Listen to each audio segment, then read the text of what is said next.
Grisly crimes from past. The torso in the trunk. Barely glancing up, the left luggage clerk handed the man a ticket and heaved his heavy trunk into the corner of the office. 6th of June 1935, Derby Day, was a busy day at Brighton railway station, with racegoers bound for Epsom and early holidaymakers swelling the usual commuting crowd. The trunk was the 7th to be deposited in a few hours, and stuffing ticket CT1945 in his pocket, the man vanished in the crowd. He probably caught the next train to London. It was not until 17th of June that a clerk at Brighton station noticed an unpleasant smell, opened the trunk and recoiled in horror at the terrible sight that met his eyes. Inside was the torso of a woman, wrapped in brown paper and tied around with a Venetian blind cord. An immediate search of other railway left luggage offices led to the discovery of a suitcase containing the murder victim's severed leg at London's King's Cross station. It had been deposited there on 7th of June. What had happened to the head and arms? No one can be sure. But on 10th of June, a couple walking on the beach found a female human head in a pool. Incredibly, they left it there and reported it to no one. When police heard of their find a month later and questioned them, they said they assumed someone had committed suicide by jumping off a cliff, and the police had swept the remains they did not need into the sea. Pathologist Sir Bernard Spilsbury said the murder had taken place on about 30 or 31st of May, and that the victim had been a healthy young woman, aged 21 to 28. She was about 1.7 meter tall, weighted 54 kilograms, and was pregnant. And there was no other means of identification.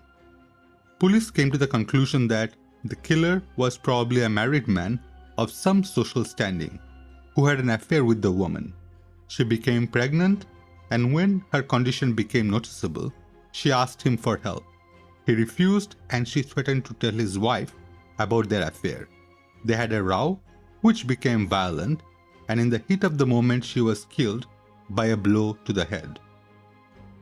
On one of the pieces of brown paper, detectives found the final part of a word written in blue pencil.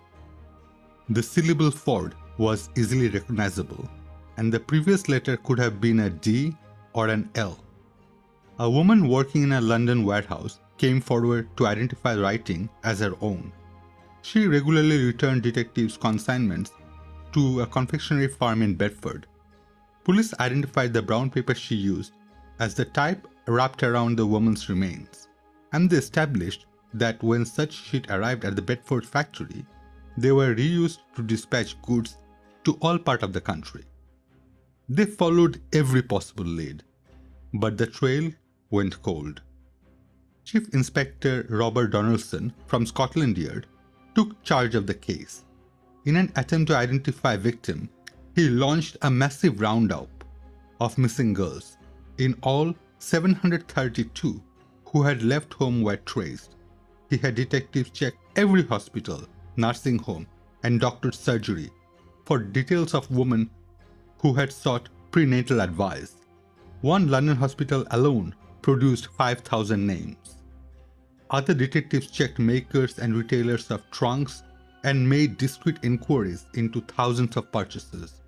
But again, they drew a blank. Of all the thousands of clues that led nowhere, one statement seems to point to the killer. Porter Todd at London Bridge Station recalled helping a man with a heavy trunk on the 15 o'clock train for Brighton on 6th of June. He had bought his cheap day third-class ticket at Dartford and was noticed by a girl on the same train. Only 5 cheap day tickets to Brighton had been sold at Dartford that day. 4 of the travelers were traced by the police, but the 5th was never found. If you have enjoyed this video, please like, subscribe and leave a comment, as it helps with YouTube algorithm to grow the channel. You'd find similar contents in my other videos. Have a safe day. Signing off.